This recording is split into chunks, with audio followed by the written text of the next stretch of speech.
All right, so welcome to our book review of Boundless Hope or book club of Boundless Hope. We are going over chapters 1 through 3 today. I'm going to kick us off in a word of prayer and then we'll dive right on in.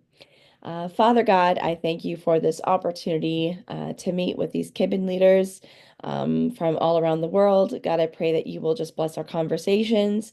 I thank you for the time that Kim has put into this book, her research, her experience.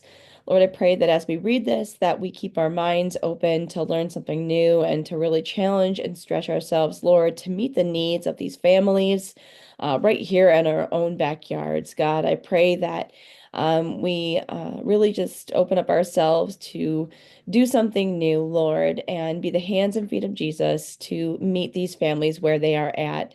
Lord, use us in big and bold ways that you've called us to. In your name we pray. Amen. All right. So let's talk about chapter 1. I apologize. I got a little bit of a cold. So I will try to mute myself as much as possible when I have to cough.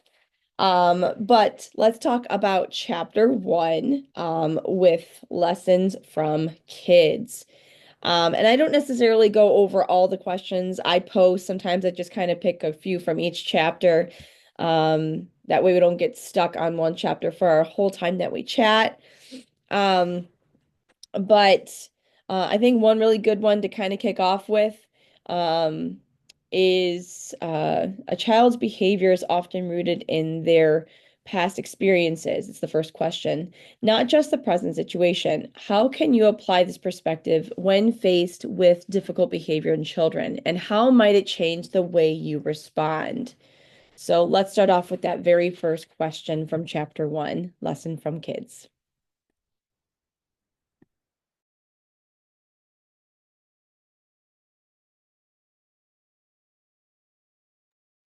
Well, I liked how she talked about having curiosity rather than just trying to fix the child's behavior. And I feel like thinking of it in this way, that their behavior is rooted in their past experiences, leads to more curiosity because you're trying to figure out, okay, what is the root of this issue and what's causing this, rather than just trying to fix whatever outward behavior is going on.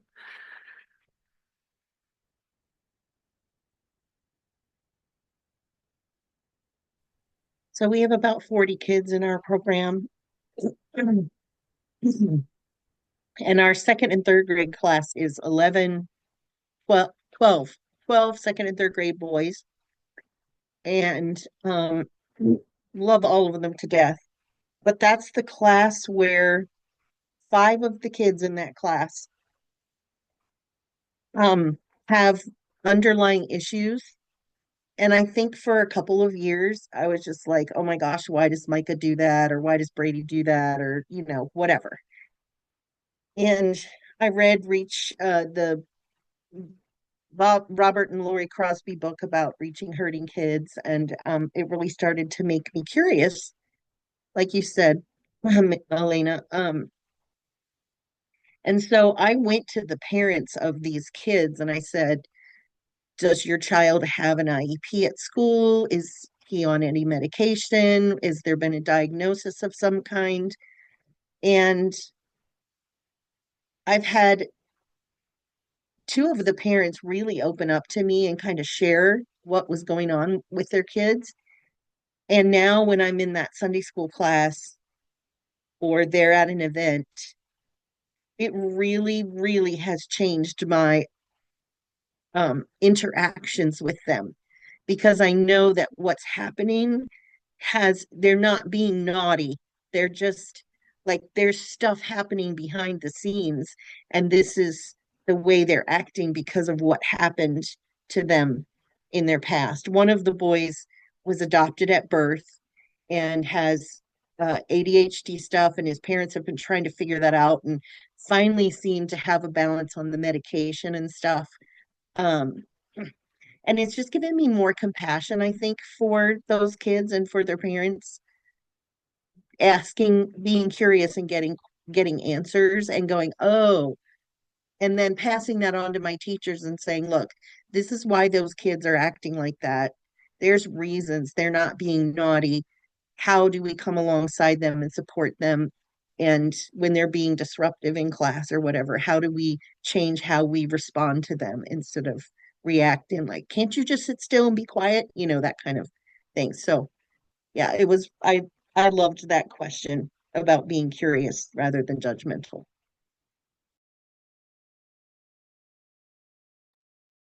I think what you said about making sure that we share that with our team is so important. We're a smaller church, so we're kind of like one big family. We all know everybody, and it's a blessing. It's wonderful. But sometimes our teachers don't necessarily have the same insight and relationships that I do. And to explain it to them, this is why this child, let me just give you a peek into their background and explain, you know, what has gone on. They were adopted, fostered, and then adopted as children and had horrible, you know, backgrounds there. It's sad, and that will help them understand their behavior. So sharing that with your team and your teachers, um, making sure possibly not details depending on, confidentiality, but just saying, hey, this they're not just being bad just to be bad. They're not just disrupting, they're either sensory issues, they have traumatic experiences, and just to give them an insight into that background as well.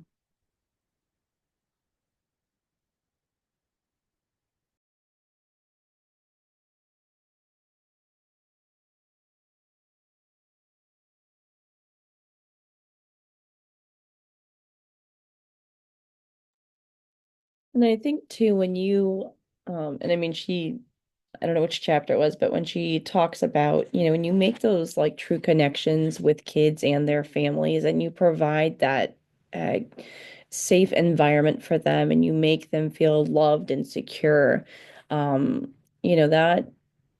that shows or that makes leaps and bounds for them. That will, greatly improve the overall experience for the child and the family.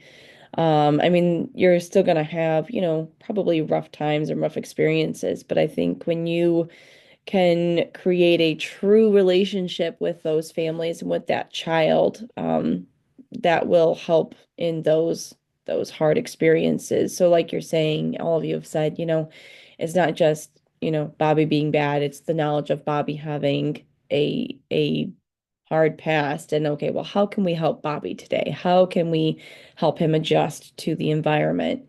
Um, what can we do to make this service better for him? Rather than, oh, he needs to sit more still or he needs to be quiet. It's how can we make this better for him? So again, I think it's such a relational thing, um, uh, over anything.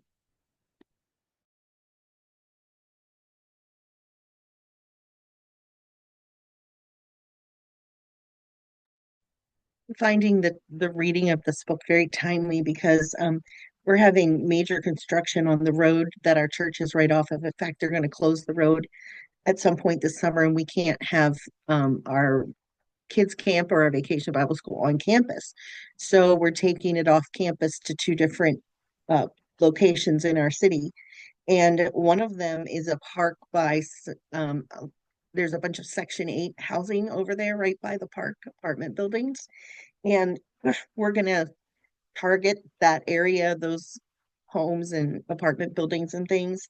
And I'm just grateful for the timing of this book because if we get um a lot of kids from that neighborhood, um what do we do if we have a kid we've never met before and he or she has major behavioral issues and whatever, and just being prepared and our team being prepared to go, let's look and remember that there's probably something behind this behavior. And if this is their first experience with someone from a church and hearing about God, how are we just gracious and loving and kind instead of, well, they have to act like all the kids who've grown up in church and know how to behave in a church situation. So I'm appreciating how God's led you to this book, Jody, because the timing is perfect for me for this summer.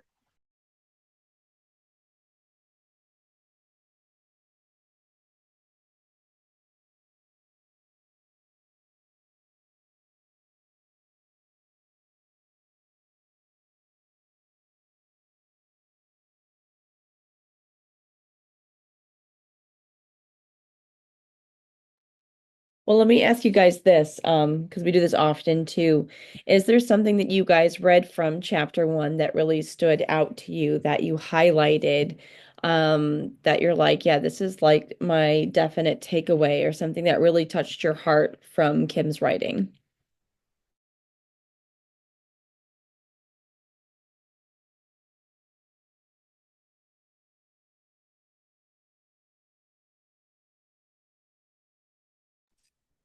I highlighted actually a bunch from like just like the welcome, like I underlined it a lot. But in chapter one, I just kind of started where it says a child's behavior or response is more often about what's happened in their past and what's happening in the moment, which I just want to always remember that because we do have quite a few kids from our bus ministry that come from homes that I know that's there's just a lot that they've seen, a lot that's happened to them. And then also we have some kids that have been adopted and I can definitely like see like how that has affected them and it affects their behavior and kind of looking at what the next question was where it says what are like barriers that keep you from looking beneath the child's behavior and I think that it just I think the barrier is like forgetting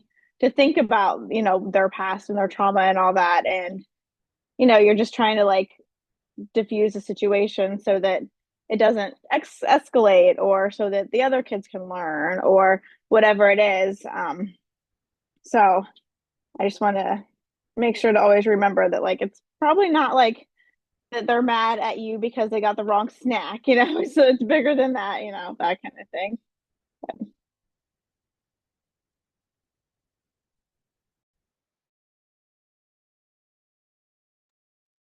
I highlighted the sentence that says giving a kid what they need is not giving in.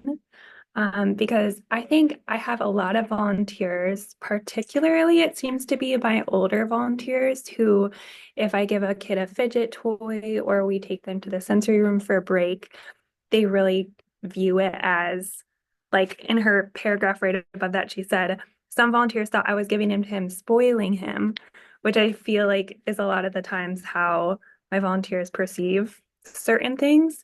So I think this is really important for me to cover, like thinking about our summer camp training. I think this is one of the things that's so important to cover. Like these are tools that we're using to help these kids. It's not just giving into them, it's actually giving them things that they need to succeed.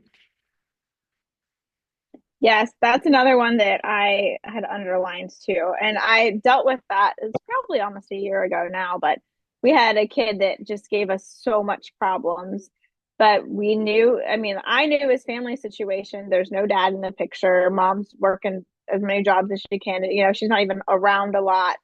And so, but I had a volunteer that just thought that I was just favoring him or I was just letting him get away with things. And I'm like, no, I'm not, you know, like I'm just trying to meet him where he is so that, you know, he can be here.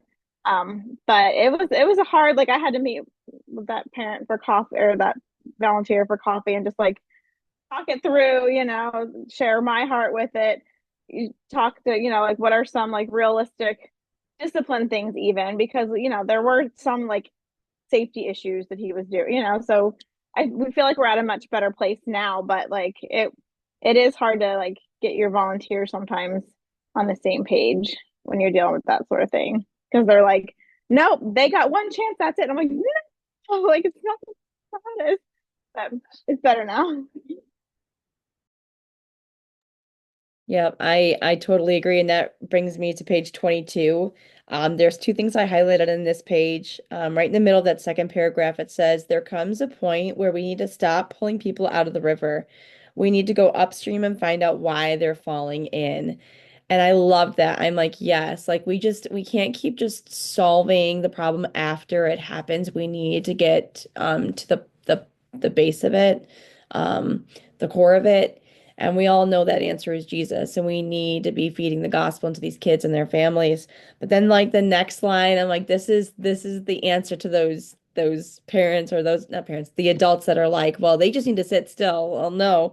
Kids are a work in progress, and we, the adults around them, are a work in progress too. Like we are not perfect. We are still a work in progress ourselves, and we all have our little, niches and things that we're working on. And when you expect a kid to act a certain way when we as adults are still working on ourselves, like that's just so unrealistic. Um, and so, if anything, we need to give our kids more grace, more love, more understanding. And this book, just in this first, couple chapters alone, has explained that so very well. I even think, I mean, I had a really good team of volunteers in there when this happened. We had this little girl, who we're pretty sure, uh, she was experiencing homelessness, and I recognized immediately, when it came to snack time, she was stealing everyone else's snacks. She was 3, and I had worked with homeless kids for over 7 years, and but she was stealing everyone's snacks and hoarding them, or just begging for more snacks and stealing. And I'm like, these are behaviors exhibiting love. She just knows that she needs to grab every snack possible because she's hungry. And my volunteers were wonderful. I was telling them, let's just, encourage her and let her know, the snacks are going to be there. They're not going to disappear. But like, when you have a 3-year-old stealing or taking everyone else's snacks, that behavior looks like, oh, I'm just trying to meet and take things. When the behavior is, I don't know where my meal is coming from, so I'm going to take whatever food I can get and hold on to it. So, yeah, it's just, teaching people empathy and recognizing signs and how to best adjust it versus just being reactionary and saying, oh, no, don't take stuff. Like, be observant of what's going on around you.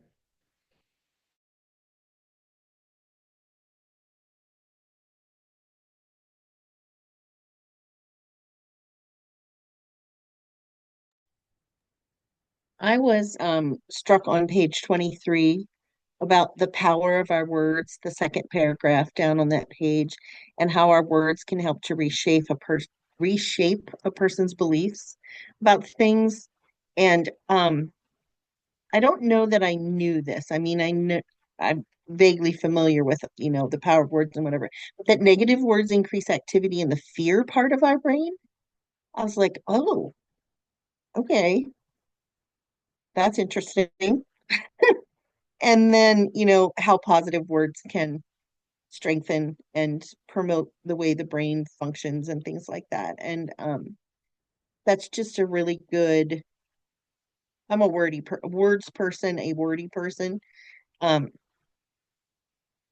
my kindergarten or my elementary school report cards always says Mary Lou talks too much. That should have been a sign, but just how I need to be guarding my mouth and the things that I actually say. And I mean, I don't typically, I can't remember when I ever said a negative thing to a kid. Oh, what's wrong with you or anything like nothing like that. But just, kids are so sensitive and they can hear, you know, stay in your seat, sit down, be still. Like they can interpret that sometimes depending on what's in their past as a negative. And so just being really careful and really mindful of what I say.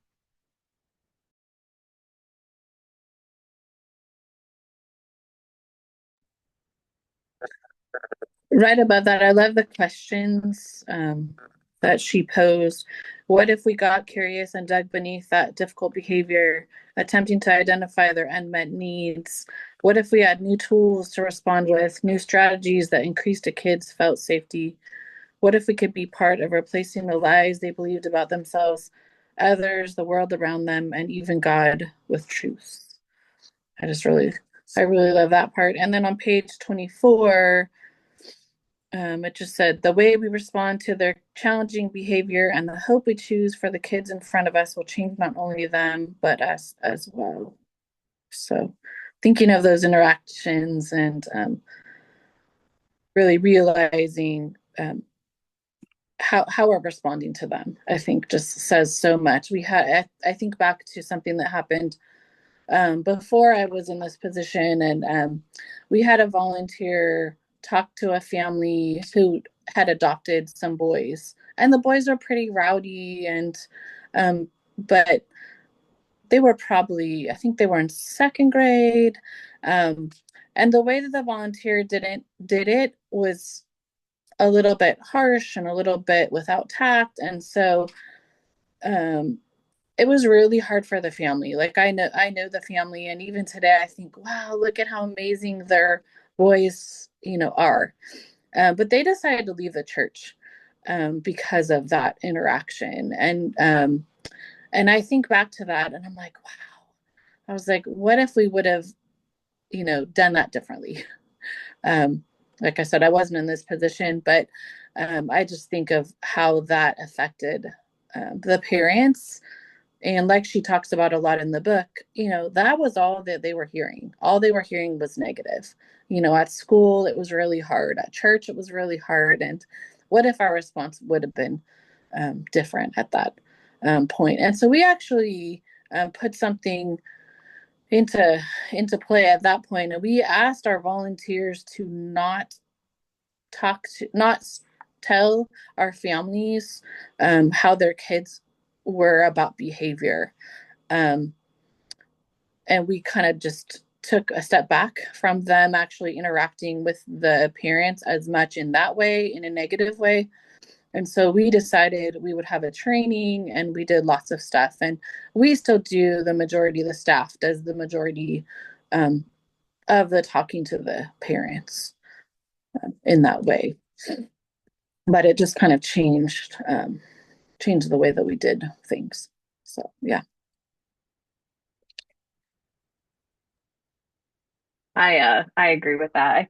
I've always told our teachers, especially with the kids that maybe are a little squiggly and a little bit of a challenge, to tell the parent something good they did, something small, anything. They shared their crayons. They just something positive, because you're right, those parents hear nothing but negative.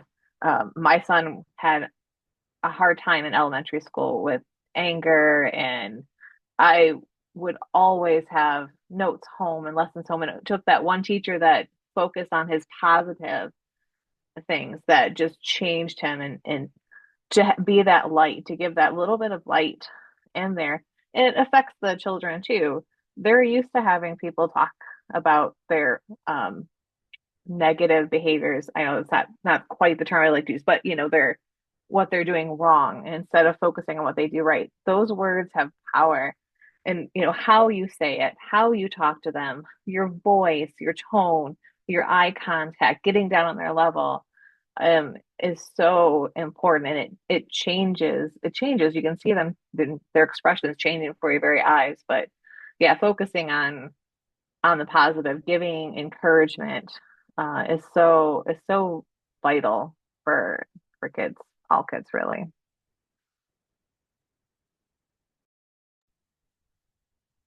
Well, let's move on to chapter two. These are some really great thoughts here. But chapter two, growing our family. How have the stories in this chapter challenged or deepened your understanding of adoption and its impact on both children and families? What are your thoughts on that?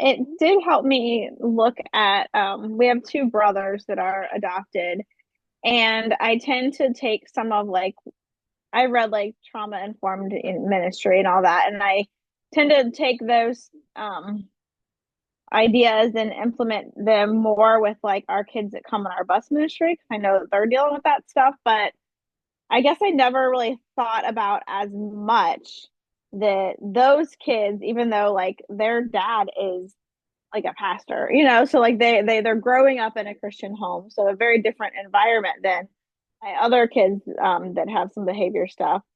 But like reading about like that, that's just as much, like those kids just as much have probably, dealt with trauma and everything because they weren't adopted even as babies, they were a little bit older. So it definitely helped me to look at them through this lens as well and try to use these tools um, for them too. Yeah, we have a family that has three kids that were adopted. They were fostered, and the two oldest were like 3 and 4, and the youngest was still um, a toddler, I think. But it was just a horrific situation that they were adopted from. And they're all older now. The two oldest are middle school, and actually, they're all middle school. And we've known this family since the kids were little. And seeing right now in these developmental stages that they are, and the struggles that they're having, and facing it, looking at it from where, even though their family, like, so their family now is a wonderful, loving, just caring family, but they still just have that past that is so sad that it has affected, you know, their behaviors and inability to communicate. They're all on the spectrum on top of their trauma based past. And so knowing that and understanding that and seeing what they came out of to help them now, even though they were little when they were adopted, how it affects them. And again, communicating that with, all those that interact with them now is so important. But yeah, just knowing their background and working backward to work, forward and see how we can help them in the now.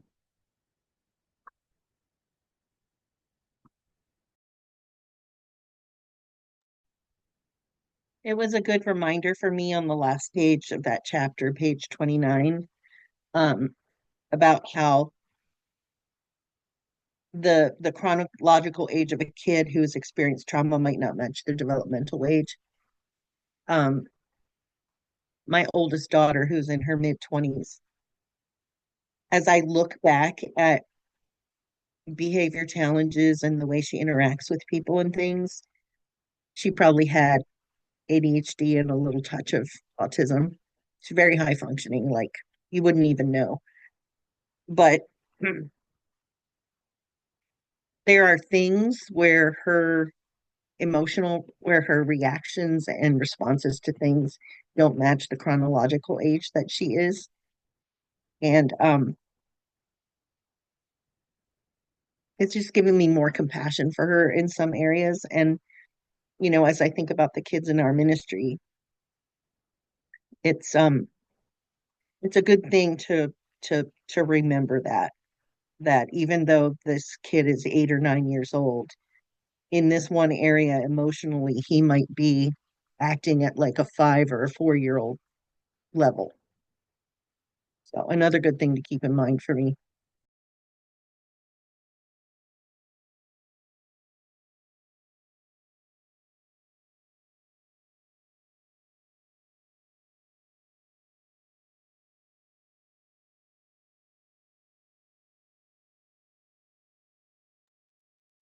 And since we're on that quote, that's kind of part of the one of the questions in this area. Have you ever considered a child's developmental age rather than just their chronological? How might that shift your approach? Um, Personally, I've dealt with a lot of kids with this, and it breaks my heart because you see them like they act so mature because they had to, but yet like developmentally in other ways they're just so behind. And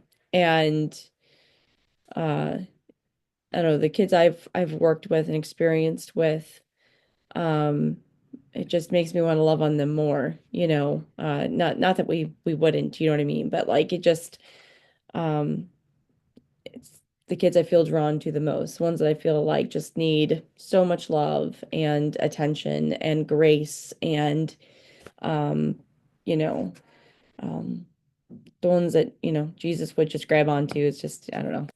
Hopefully it makes sense. But it just breaks my heart when you see those kids who come from those situations and you just want to love on them as much as you can and give them a time to just be a kid, coming from the situations they've come from.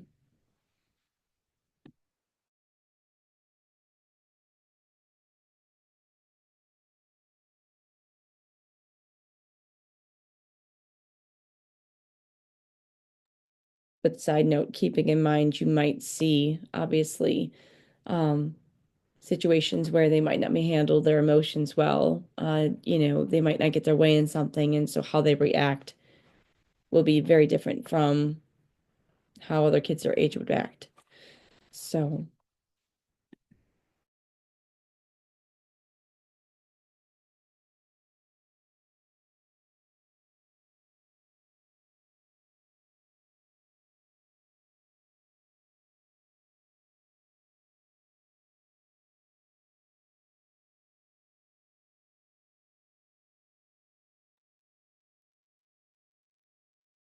is there anything that stood out to you guys from chapter 2? Something you highlighted, something that really spoke to you,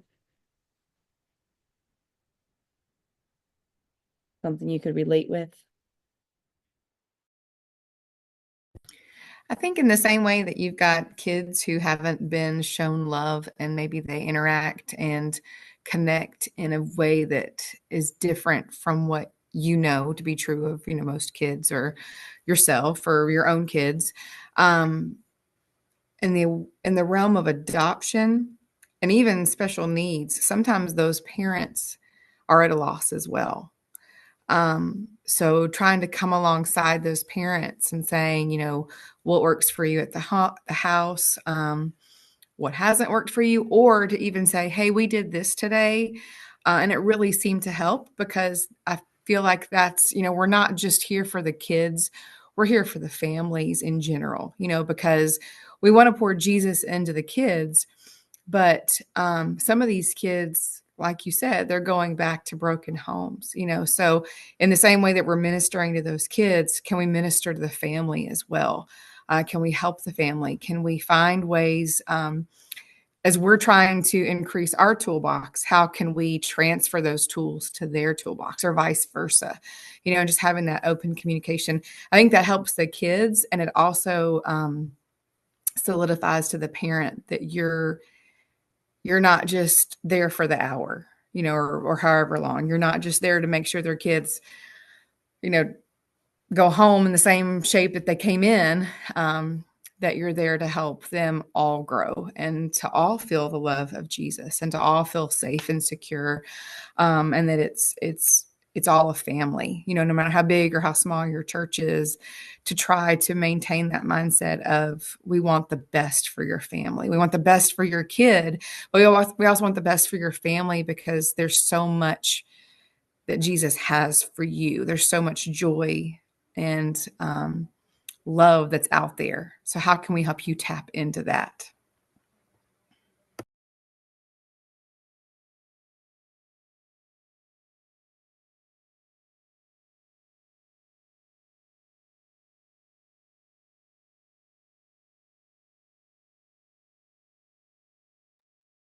One thing Kim talked quite a bit about in this chapter, and I've heard her talk about this in webinars and things that I've done with her, is expectations.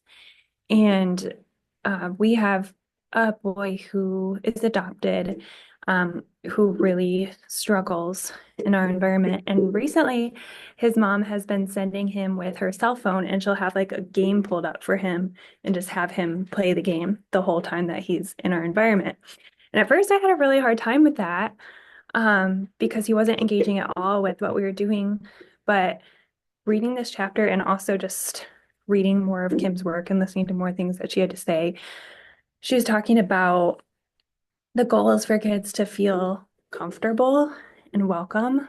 And sometimes there's it's like a progression to get them to feel comfortable enough to want to participate and want to be there. And so I think this chapter has kind of shifted my perspective even about that situation to say, what is our goal? Like, if having the phone is helping him feel comfortable and safe, and then we can slowly invite him to want to participate more and be more a part of the group, like maybe it's a matter of adjusting our expectations for what that will look like for him during his time at church.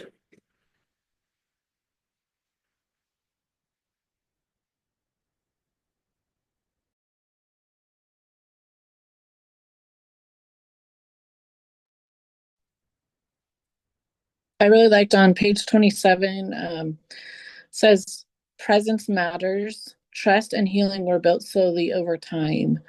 And obviously, she at this point in the chapter, she's talking about trust between her as a parent and her kids. But I really felt like it's the same thing with our volunteers, and with us, that trust and healing were built slowly over time. And so sometimes just sitting, with a child when something's going on and asking them questions, or just letting them sit and um, be still for a little bit, or run around for a little bit, or whatever they need in the moment.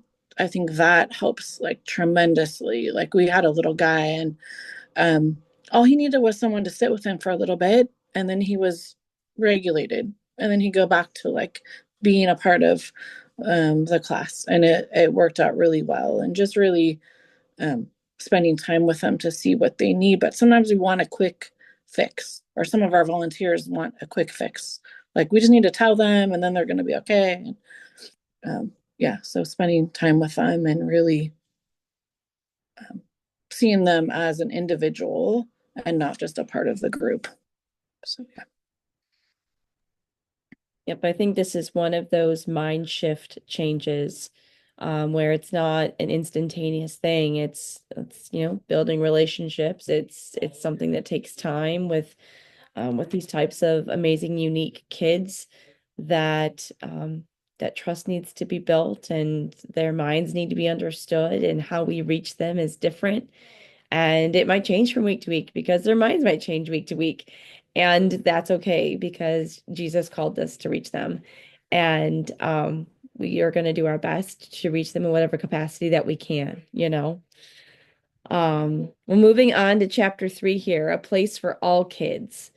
Um, this was a really good chapter, I thought, kind of how she culminated everything. Um, and when confronted with challenging behaviors, the church team in this chapter moved from focusing on fixing the child to understanding the underlying need. What helps you move from a reactive approach to a more compassionate one?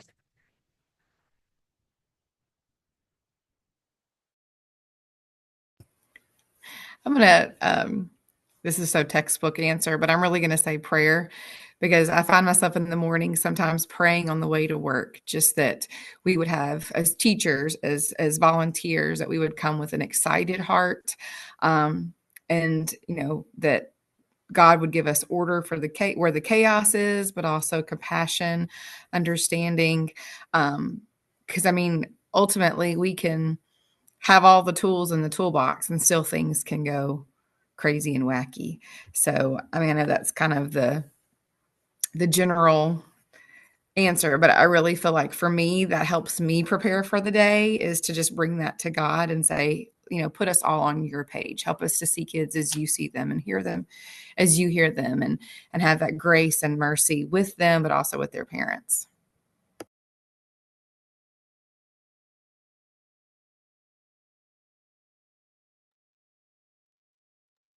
I'm Well, I gonna think on top of that, sorry. go ahead, Dawn. Go ahead.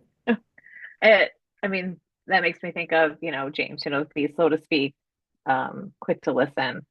And that goes along with prayer, pausing in prayer and not being so reactionary. And it's a challenge, and um it takes a power that we don't have in and of ourselves sometimes, which is why we have to rely on the Holy Spirit to kind of guide us and shift us. But if we are slow to act, slow to speak, and quick to listen, and listening is not just hearing, listening is observing, watching, and taking in consideration the whole situation.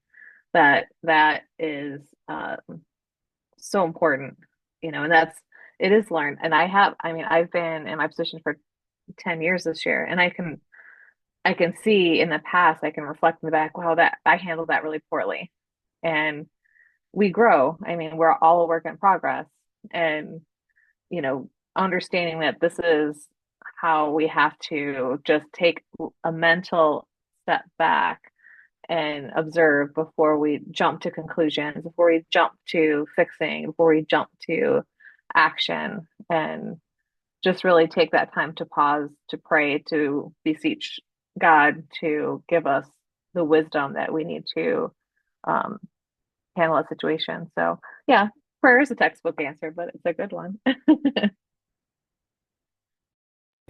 I also feel like it's important to have a tap out mentality, um, because sometimes you can get frustrated. Kids they will step on your toes. They will push those boundaries. And no matter how much love and grace and patience you try to show them, sometimes there is a threshold, and all of our thresholds are totally different. But when you see yourself starting to reach that threshold, having the humility, I mean, that's what I call it, because sometimes it's pride that makes me be like, no, this kid is going to listen to me. We're going to fix this. We're going to fix this. We're going to find the solution to this. And it's, I'm with them to the end. And sometimes another person, another perspective, another voice in the mix of that, sometimes that helps. So being able to, have that back and forth mentality with your team to kind of say, hey,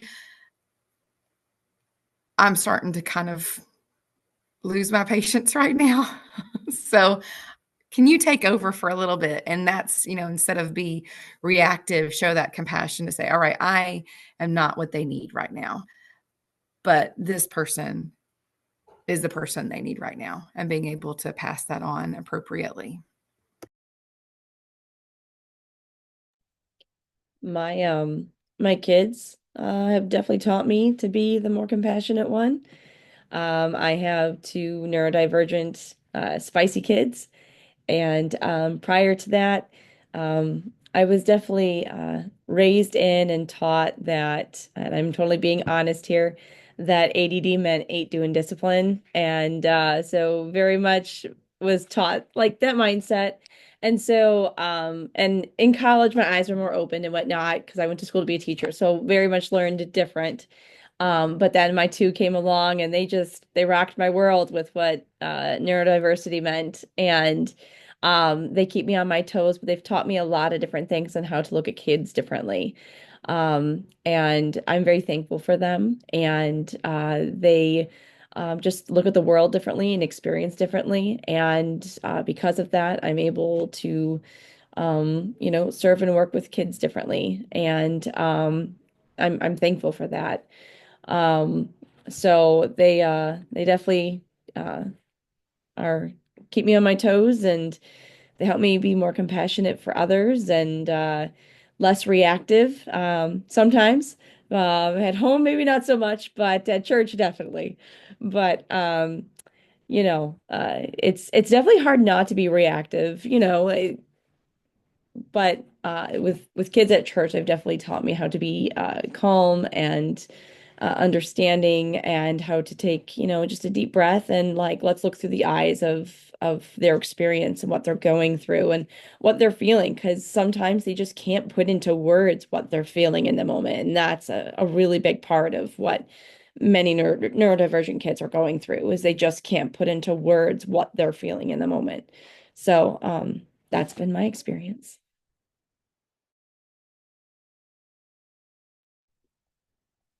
So, um, even though I was raised in a Christian home, it was abusive and toxic and dysfunctional, especially with my mom. And there was no model of, hey, honey, how are you feeling? Like, tell me what's going on. Let me understand where you're coming from.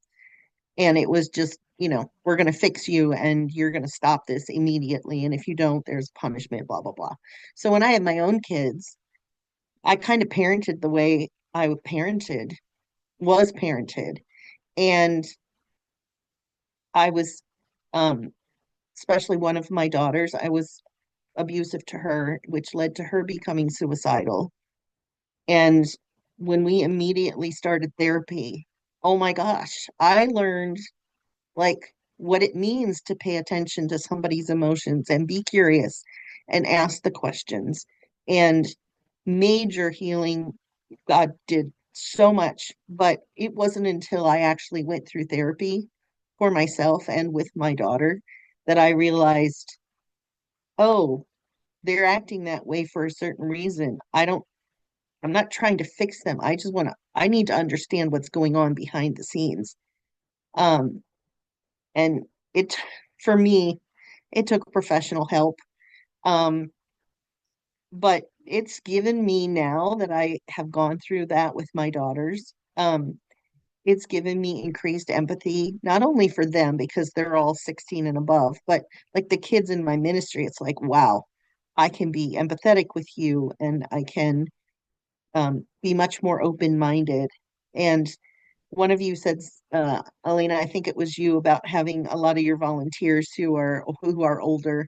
My Sunday school director is 82, and she was definitely raised in the era of you will stop and you will stop now, and if you don't, so like a lot of this is challenging for her because um and she's always gracious with children and stuff, but there's not a problem with that, but it's definitely a paradigm shift in your brain if you've not grown up with that kind of model and not known a lot about it.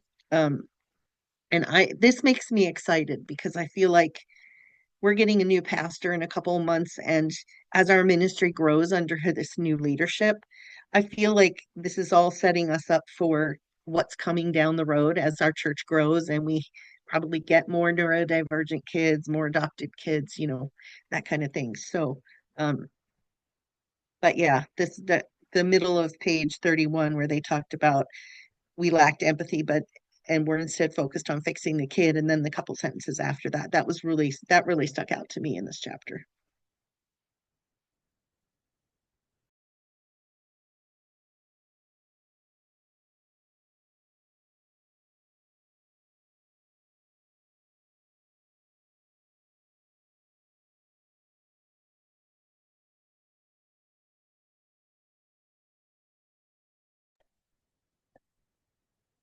I like towards the bottom of 31, it says, we stepped into our role of helping kids heal by creating a place to belong and grow.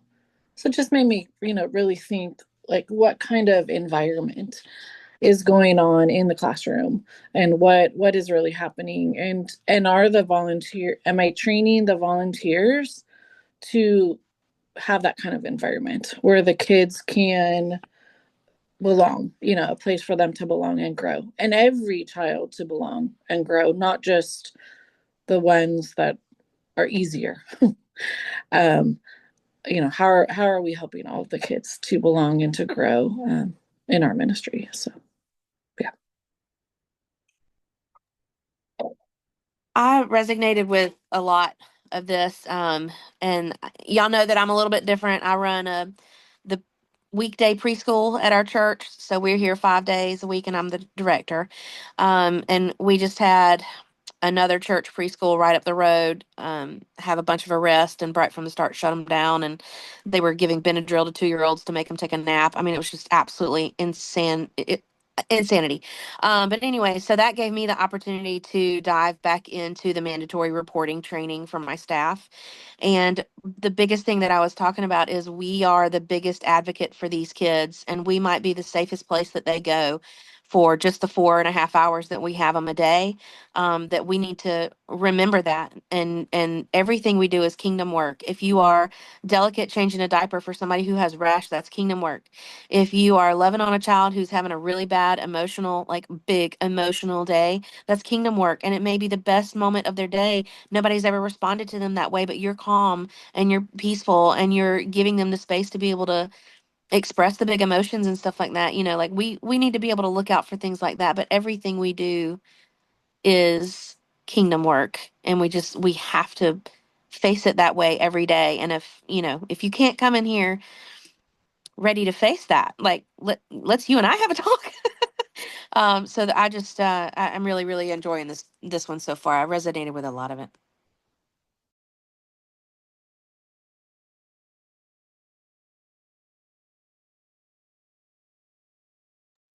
One of the other things I was going to say is I'm a type A personality. I like what's most efficient, all of that kind of stuff.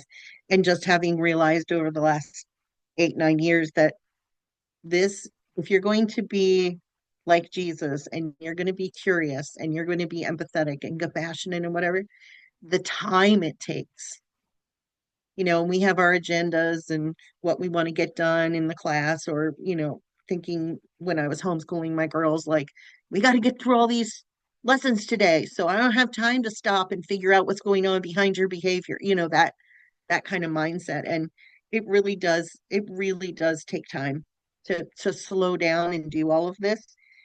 It's way better, but for a type A personality, it's really a challenge to like go, okay, breathe. This is the real work.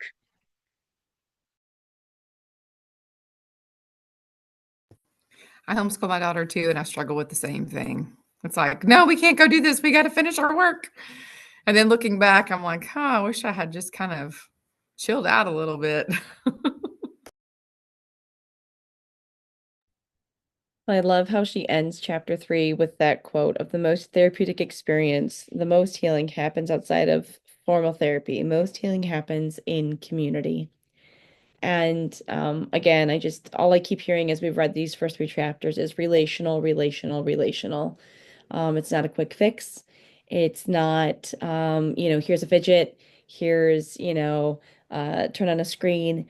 It's connecting with the kids, connecting with the families, and making them feel part of something bigger, making them feel part of your church, your community, your ministry, and and a part of, the kingdom, and making them feel loved and part. I think that's a huge, huge thing. And that's where healing happens. And that's where we get our wins. All right, well, we need to wrap up for today. Next week will be chapters 4 through 6. I kind of separated them just to separate our reading a little bit. I know as I was reading this, I was like, wow, these are actually kind of quick reads, even though it was 20 pages. But it is what it is at this point. But that's okay. We're busy and we have Easter coming up, which is Super Bowl for most of us. So I figured that's okay. Um, Anyways, next week will be chapters 4 through 6. Same kind of flow. Get your thoughts and feelings on the different chapters. Get to the questions that we can, and just have some really good discussion over them. I loved meeting with you guys today, meeting some of you new. And we'll just close here with a quick prayer and be on our way for the weekend. Shannon Manjacaro, can you pray for us today? Do you mind? Yes. Thank you. Dear Lord, we just thank you for this day. Thank you for this book that it just helps us to either refresh our memory, to bring new things to us, and help us to use it as a resource, and help it to just make a difference in the lives of our students. Help us to take what we read to heart and bring it to our volunteers, and to just reach more kids for you. We love you so much. Amen. Awesome. Amen. Well, guys, have a wonderful weekend. Praying for you. Hope your Sundays and midweeks and all the things go well. And good luck preparing for Easter for the next couple weeks. See you next Thursday.